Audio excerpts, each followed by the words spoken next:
लेकिन अब इस बीच जो एक खबर है, ये बेहद कान खड़े करने वाली खबर है अमेरिका के लिए।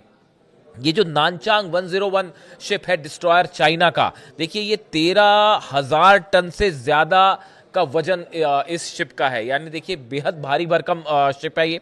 और ये सबसे ज्यादा बताया जाता है कि डेडली जो है वो युद्धपोतों में से, डिस्ट्रॉयर्स में से एक है। और 112 वर्टिकल लॉन्च सेल से लेस है।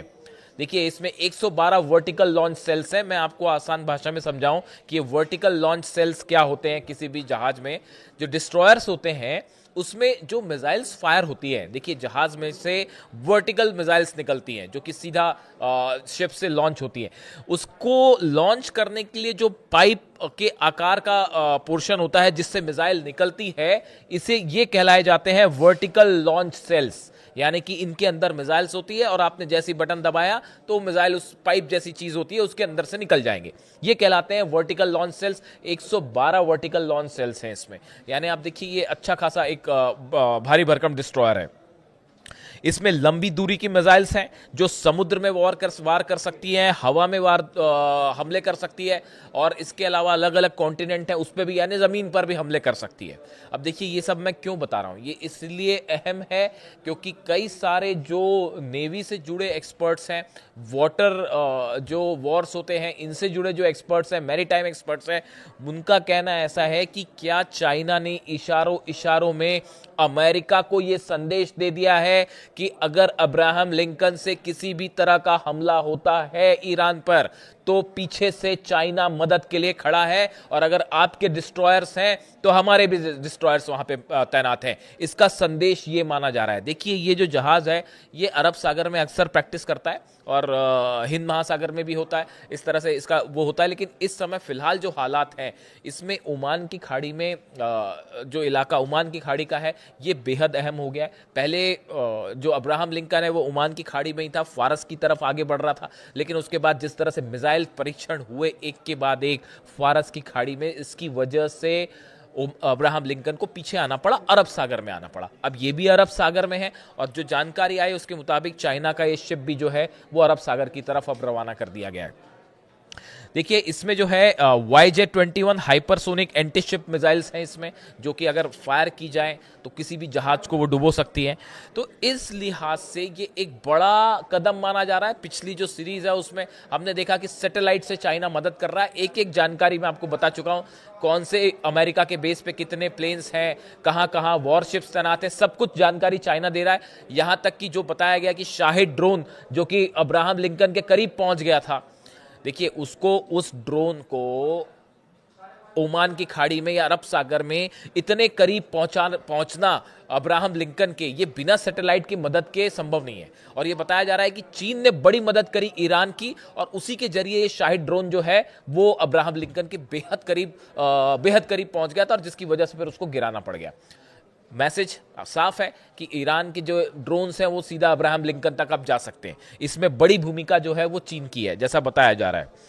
अब देखिए आखिर चीन ने ये इतना बड़ा स्टेप ईरान के लिए क्यों लिया है, ये समझना बेहद जरूरी है। देखिए वेनेजुएला से जो ऑयल सप्लाई हो रहा था चाइना को, चाइना का बड़ा ऑयल का मार्केट था जो कि वेनेजुएला से जा रहा था, अमेरिका ने उसे रोक दिया। अब अमेरिका ने उसे तो रोक ही दिया, अब अमेरिका यह भी चाहता है कि चाइना ईरान से कोई तेल ना खरीदे। अब यह भी चल रहा है खेल कि जो है आप ईरान से भी तेल ना खरीदो। चीन ने साफ मना कर दिया कि साहब हम किसी सूरत में ईरान से तेल खरीदना बंद नहीं करेंगे, और चाहे अब इसके लिए जंग करनी पड़ जाए। ये मैसेज बड़ा साफ है। देखिए हाल ही में डोनाल्ड ट्रंप की आपने देखा होगा, खबर पड़ी होगी कि डोनाल्ड ट्रंप की शी जिनपिंग से फोन पर बात होती है।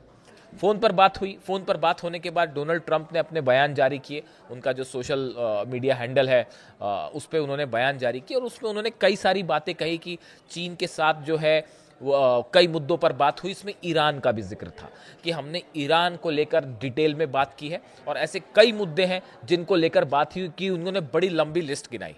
लेकिन उसके बाद चीन की तरफ से, जो चीन का मुखपत्र है ऑफिशियल, उसकी उसमें जो बयान आया या चीन की तरफ से ये कहा गया कि अमेरिका के साथ या डोनाल्ड ट्रंप के साथ इन मुद्दों पर बहुत ज्यादा विस्तार से बात नहीं हुई है, और ना ही जो उन्होंने लिस्ट गिनाई इसमें कई मुद्दे ऐसे हैं जिन पर चीन ने कहा कि कोई बात नहीं। यानी एक प्रकार से ट्रंप के जो दावे थे उनका बड़ा खंडन किया चाइना ने अपने बयान में। अब देखिए, सवाल यह है कि आखिर फारस की खाड़ी और ईरान, ये दोनों चीन के लिए इतने इंपॉर्टेंट क्यों हैं? उसकी बड़ी वजह है कि चीन का 50% ऑयल जो है वो फारस की खाड़ी से आता है, और यही वजह है चीन ये चाहता है कि किसी भी सूरत में फारस की खाड़ी में हालात ना बिगड़े, शांति रहे, तो बिजनेस अच्छे से चल सकता है, तेल का व्यापार चल सकता है। और अगर हालात खराब होते हैं तो पूरी शक्ति के साथ मदद की जाए ईरान की, ताकि ईरान में किसी तरह का सत्ता परिवर्तन ना हो। एक तो देखिए, चाइना जो है वो मजबूती से अली खामेनी साहब के साथ खड़ा हुआ है। उसकी बड़ी वजह है कि वो चीन नहीं चाहता कि ईरान में सत्ता परिवर्तन हो, क्योंकि जो है वरना ऑयल सप्लाई मुश्किल में पड़ सकती है, जैसे कि वेनेजुएला में हुआ वैसे ही। इसीलिए चाइना ने अपने एंटी शिप मिसाइल्स भेजे ईरान के पास, और खास तौर पर फारस की खाड़ी में जो एग्रेसिव पोस्चर लिया ईरान ने, और लगातार जो मिसाइल्स फायर की गई, ड्रिल्स की गई, उसमें कई बैलिस्टिक मिसाइल्स के टेस्ट हुए। यानी ऐसा कोई दिन नहीं गया जिस दिन फारस की खाड़ी में जो है वो ईरान ने कोई मिसाइल न दागी हो। इसका नतीजा ये है कि अमेरिकन नेवी को ये रिक्वेस्ट करनी पड़ी कि भाई आप मिसाइल दाग रहे हैं, टेस्ट कर रहे हैं, जरा संभल के कीजिए, हमारे किसी जहाज पर न गिर जाए। सेंटकॉम की तरफ से इस तरह की जो है बयान आए। अब देखिए, ये इसी का नतीजा है कि फारस की खाड़ी को लेकर चाइना जो है वो मजबूती से खड़ा है ईरान के साथ, और ना सिर्फ उसने एंटीशिप मिसाइल्स दी, अब डिस्ट्रॉयर्स भी भेज दिया, जिसका मैंने जिक्र किया, नानचांग। बातचीत फेल हो चुकी है, भले अगले दौर की बातचीत हो, फिर एक कोई लोकेशन तय हो जाए, लेकिन ये सब जान रहे हैं, पूरी दुनिया इस बात को जान रही है, अमेरिका के अखबारों से लेकर मिडिल ईस्ट के अखबारों तक, और ईरान के लोग भी समझ रहे हैं, अमेरिका के लोग भी समझ रहे हैं, पूरी दुनिया समझ रही है कि अमेरिका और ईरान के बीच किसी भी तरह की डील या समझौता होना इम्पॉसिबल सा लग रहा है, असंभव लग रहा है। ईरान किसी सूरत में अपना न्यूक्लियर एनरिचमेंट का अधिकार नहीं छोड़ेगा, साफ कह चुका है। मिसाइल प्रोग्राम पर बात करने को तैयार नहीं है। जो प्रॉक्सीज हैं उनको भी मदद करने, उनको भी जो अमेरिका ने कहा कि आप इनकी मदद छोड़ दीजिए, ईरान इसके लिए तैयार नहीं। ईरान ने साफ कहा है कि हम हिजबुल्लाह के साथ खड़े। तो ऐसी सूरत में अब बातचीत हो तो किस मुद्दे पर बातचीत हो और कैसे किसी आप सॉल्यूशन तक पहुंचे, कोई सवाल ही नहीं है उसका कोई नतीजा निकलने का। इस सूरत में ये फिर से एक बार हालात जो हैं वो पिछले 24 घंटों में जंग की तरफ बढ़ गए हैं। जो बातें चल रही थी कि किसी तरह की बातचीत होगी, देखिए अमेरिका की तरफ से कोई बयान नहीं आया। जो बातचीत हुई मस्कट में, उसको लेकर सबकी नजरें थी कि अमेरिका क्या कहता है। अब्बास अराक्ची साहब जो विदेश मंत्री, उनकी तरफ से बयान आया, उन्होंने कहा हमने पॉजिटिव माहौल में बात की है, हमने अपनी बात सामने रख दी कि सिर्फ हम न्यूक्लियर मुद्दे पे बातचीत करेंगे और हम किसी मुद्दे पे बात नहीं करेंगे, और उन्होंने एक खुले दिल से अपनी बात सामने रख दी। ईरान ने हमेशा ऐसे ही किया है कि जो कह रहा है वही करता है ईरान, और वही बात सामने भी रखी। लेकिन अभी तक अमेरिका की तरफ से कोई रिएक्शन नहीं आया, बल्कि हुआ ये कि जैसे ही बातचीत खत्म हुई, डोनाल्ड ट्रंप की तरफ से आदेश आ गए और उन्होंने जो भी ईरान के साथ बिजनेस कर रहे हैं उन पर 25% टैरिफ लगा दिया। ये इस बात का प्रमाण है कि भाई साहब ये बातचीत जो है फेल हो चुकी है।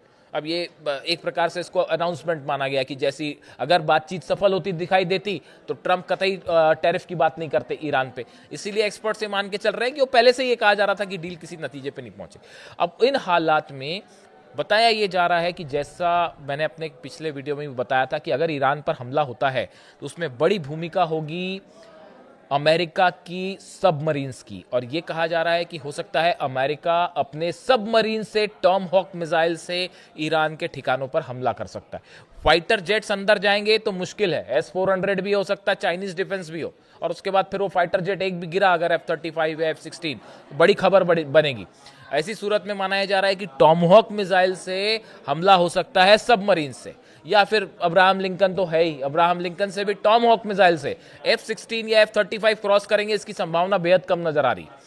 तो अब मिसाइल से हमला होता है, इस सूरत में समंदर में बड़ी जंग हो सकती है। और यही वजह है जो चीन ने जो एंटी शिप मिसाइल्स भेजे कार्गो जेट से, चाइना ने अपना जो है नानचांग भेज दिया है 101 मदद के लिए। कई और चीन के डिस्ट्रॉयर्स जो प्रैक्टिस करने साउथ अफ्रीका गए थे वो अभी वापस ही नहीं पहुंचे हैं, वो रास्ते में मंडरा रहे हैं। ये भी देखिए, रूस और चीन दोनों की ईरान के साथ बड़ी जो एक्सरसाइज हुई साउथ अफ्रीका में, उसके बाद जो डिस्ट्रॉयर्स वहां गए थे प्रैक्टिस के लिए, वो अभी वापस नहीं पहुंचे, वो रास्ते में ही है। उनको चाइना और रशिया दोनों ने रास्ते में रखा है कि भाई ज़रूरत पड़ जाए तो जो है वो अगर जंग हो जाती है तो इस बार मदद की जाए ईरान की, ये फैसला हो चुका है। इस सूरत में चीन और रूस दोनों मजबूती के साथ खड़े हैं और इसीलिए कहा जा रहा है कि इस बार जंग हुई तो ये जंग जो है पूरे मिडिल ईस्ट से एक बड़े युद्ध की शुरुआत होगी।